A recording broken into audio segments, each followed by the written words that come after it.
विद्यार्थी मित्रांनो, या आणि पुढच्या लेक्चरमध्ये मी डायमेन्शनल ॲनालिसिस हा टॉपिक एक्सप्लेन करणार आहे. डायमेन्शनल ॲनालिसिसमध्ये दिलेल्या क्वांटिटीचे डायमेन्शन्स कसे लिहायचे, ते डायमेन्शन्स बेसिक फंडामेंटल डायमेन्शन्सच्या फॉर्ममध्ये कसे एक्सप्रेस करायचे आणि नंतर दिलेल्या इक्वेशनचं डायमेन्शनल ॲनालिसिस कसं करायचं हे आपण शिकणार आहोत. तर प्रथम आपण डायमेन्शन्स म्हणजे काय हे पाहूया. तर दिलेल्या प्रत्येक डिराइव्ड क्वांटिटी ही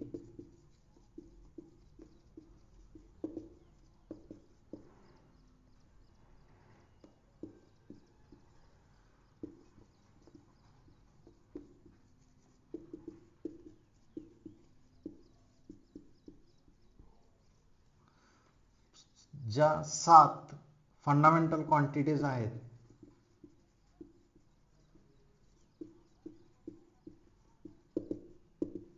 यांच्या फॉर्ममध्ये आपण डिफाइन करू शकतो किंवा एक्सप्रेस करू शकतो. Derived quantity can be expressed in terms of 7 fundamental quantities. तर मग या 7 फंडामेंटल क्वांटिटीज कोणत्या आहेत? पहिली आहे लेंथ, युनिट मीटर. दुसरी आहे मास, युनिट केजी. तिसरी आहे टाइम, युनिट सेकंड.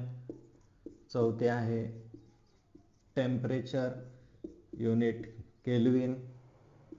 पाचवी आहे करंट, युनिट एम्पियर. सहावी आहे intensity, luminous intensity, unit CD. आणि सातवी आहे अमाउंट ऑफ सबस्टन्स, युनिट मोल. तर प्रत्येक डिराइव्ड क्वांटिटी ही या 7 फंडामेंटल क्वांटिटीच्या कॉम्बिनेशनमध्ये आपण एक्सप्लेन करू शकतो किंवा रिप्रेझेंट करू शकतो. आणि या 7 फंडामेंटल क्वांटिटीज ज्या आहे त्या त्यांचं सिम्बॉलिक रिप्रेझेंटेशन हे लेंथसाठी L, माससाठी M, टाइमसाठी T, टेम्परेचरसाठी K, नंतर करंटसाठी I, इंटेन्सिटीसाठी C आणि अमाउंट ऑफ मोलसाठी मोल. तर हे सिम्बॉल्स वापरून आपण या 7 फंडामेंटल क्वांटिटीज डायमेन्शन्स मध्ये रिप्रेझेंट करत असतो. दिलेली डिराइव्ड क्वांटिटी ही फंडामेंटल डायमेन्शन्सच्या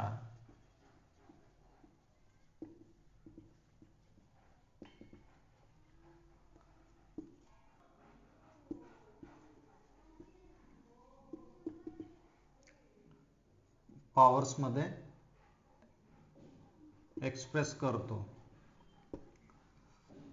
म्हणजे काय करतो तर ती क्वांटिटी अशी स्क्वेअर ब्रॅकेट मध्ये लिहून L for length, M for mass आणि T for time.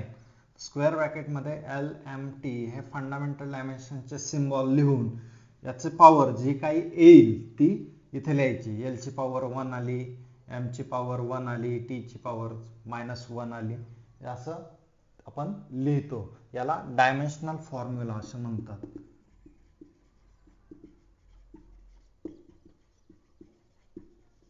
Dimensional formula असं म्हणतात.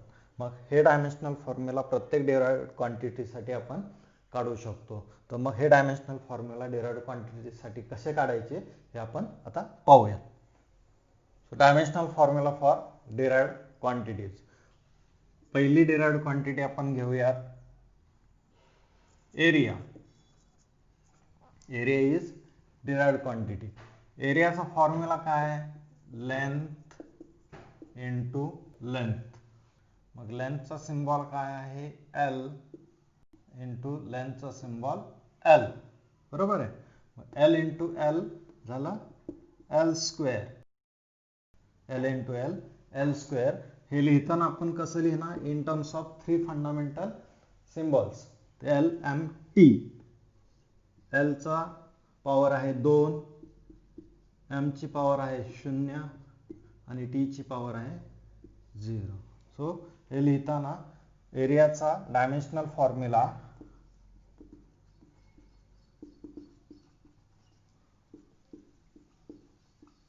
हा L स्क्वेअर m0 t0 असा लिहायचा. दुसरं उदाहरण पाहूयात. वेलॉसिटी. वेलॉसिटीचा फॉर्म्युला आहे लेंथ अपॉन टाइम. लेंथचा फॉर्म्युला, लेंथचा सिम्बॉल आहे L, टाइमचा सिम्बॉल आहे T. बरोबर. मग हे लिहिताना आपण कसं लिहिणार? L⁻⁴ T⁻⁻⁴. इथं भागाकारात आहे, वरती गेल्यानंतर -1 होणार याचे पॉवर. मग हे लिहिताना आपल्याला लिहायचं L1 m0 t-1. हा झाला डायमेन्शनल फॉर्म्युला. कशासाठी? वेलॉसिटीसाठी. पुढचं एक्झाम्पल घेऊयात. Velocity gradient.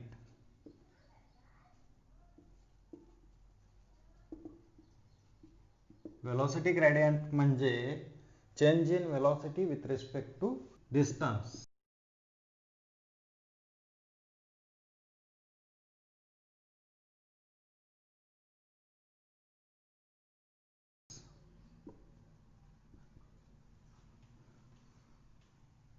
मग फॉर्म्युला काय झाला? Velocity divided by distance or length. मग वेलॉसिटीचा फॉर्म्युला काय? Length divided by time into 1 upon length.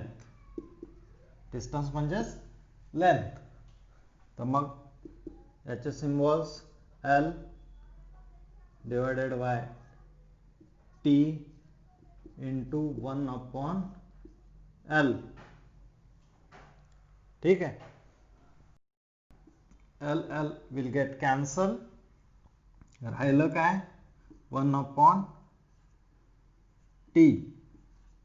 म्हणजेच याचा T ची पॉवर आहे -1. हा फॉर्म्युला आपण कसा लिहिणार? L0 m0 t-1. ठीक आहे. L m t. L0 म्हणजे 1 आलं, m0 1, t⁻⁻1 म्हणजे 1 डिवायडेड बाय t टाइम. पुढची क्वांटिटी घेऊयात. फोर्स. Derived quantity force. फोर्सचा फॉर्म्युला काय? Mass into acceleration. Force is equal to mass into acceleration ma. मग मास साठी आपण सिम्बॉल वापरतो m, किंवा अगोदर ऍक्सेलरेशनचा फॉर्म्युला लिहू आपण. मास इंटू ऍक्सेलरेशन काय? Velocity divided by time. Change in velocity with respect to time.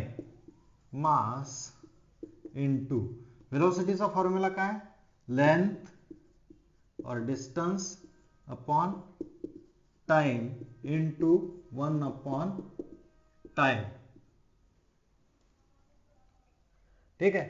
आता हे आपले सगळे फंडामेंटल क्वांटिटीज झाल्या. मास, लेंथ, टाइम, टाइम या फंडामेंटल क्वांटिटीज आहेत. आता या फंडामेंटल क्वांटिटीजचे आपल्याला सिम्बॉल्स लिहायचे. मासचा सिम्बॉल आहे m इंटू लेंथचा सिम्बॉल L, टाइमचा symbol T into 1 upon T. ठीक आहे.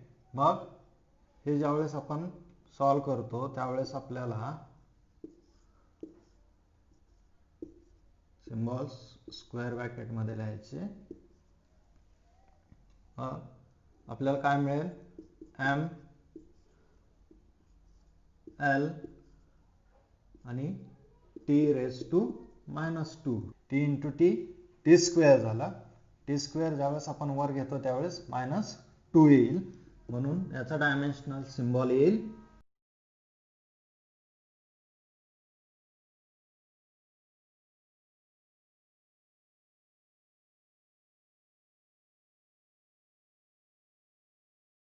LMT⁻².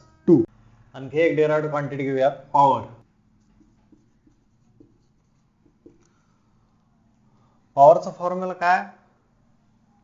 Rate of doing work upon time. पॉवरचा फॉर्म्युला आहे वर्क अपॉन टाइम. तर वर्कचा फॉर्म्युला काय? Force into displacement upon time. Displacement आणि टाइम फंडामेंटल क्वांटिटीज आहेत. फोर्स अगेन डिराइव्ड क्वांटिटी आहे. मग फोर्स आणखी आपण फंडामेंटल क्वांटिटी मध्ये लिहू शकतो. फोर्स काय? Mass into acceleration.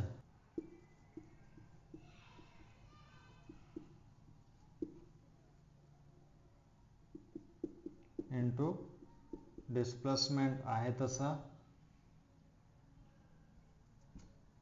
Divided by time.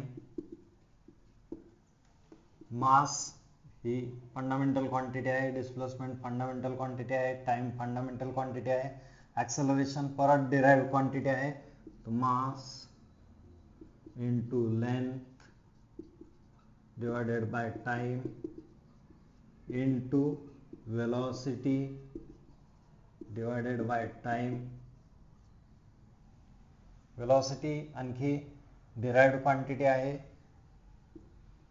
Mass into length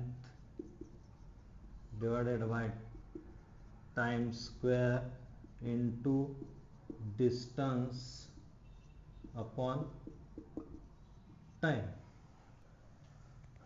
झाले सर्व फंडामेंटल क्वांटिटीज. मास, लेंथ, डिस्टन्स, टाइम या सर्व फंडामेंटल क्वांटिटीज आहेत. मग या फंडामेंटल क्वांटिटीजचा आपण काय लिहिणार आहोत आता? सिम्बॉल. मासचा सिम्बॉल आहे m, लेंथचा सिम्बॉल आहे l, into distance l divided by time square into time. बरोबर आहे? हे दोन टाइम इथे, एक टाइम इथे. Time square into time. मग हे सिम्बॉल्स आपण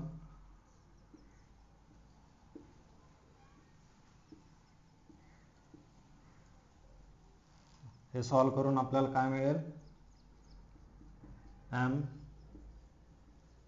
l square t minus 3 t into T cube वरती गेल्यानंतर -3 होईल. मग याचा डायमेन्शनल फॉर्म्युला आहे l स्क्वेअर m⁻⁻3. हा झाला तुमचा पॉवरचा डायमेन्शनल फॉर्म्युला. तर अशा प्रकारे आपण दिलेल्या डिराइव्ड क्वांटिटीचा डायमेन्शनल फॉर्म्युला आपण फाइंड आउट करू शकतो. तर हे कशासाठी फाइंड आउट करायचं? ज्यावेळेस आपण दिलेल्या इक्वेशनचं डायमेन्शनल अनालिसिस करणार आहोत, तर त्यामध्ये आपल्याला हे डायमेन्शनल फॉर्म्युला लिहावा लागतो. प्रत्येक क्वांटिटीचा डायमेन्शनल फॉर्म्युला लिहावा लागतो आणि त्या डायमेन्शनल क्वांटिटीजवरून आपण ते इक्वेशन आपण प्रूव्ह करायचं असतं. ठीक आहे? तर पुढच्या लेक्चरमध्ये आपण डायमेन्शनल अनालिसिस म्हणजे काय आणि ते कसं वापरायचं हे आपण पाहणार आहोत.